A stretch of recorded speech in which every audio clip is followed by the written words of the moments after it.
Welcome to Samba Samba. Enjoy the video. You start by confirming the pin type and conditions so you know how to proceed. For spring bars, use a forked spring bar tool, and for screw bars, use a matching screwdriver.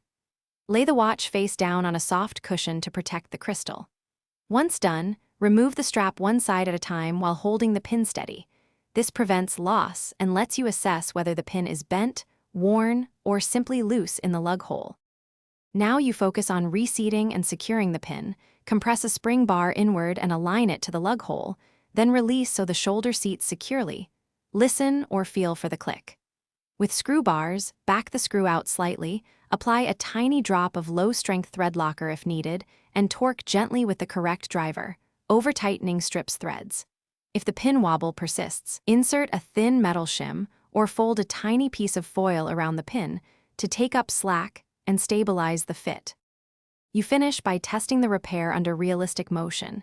Give the strap gentle tugs and flex your wrist so the pin experiences typical stress. Make sure nothing shifts or clicks. If you still detect play, replace the pin with an exact size new one. If the lug hole is damaged or stripped, consider professional re-drilling and retapping rather than forcing repairs. One troubleshooting tip: if a pin keeps backing out,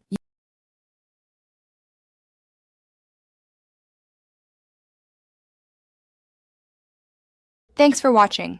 Consider subscribing if we helped you.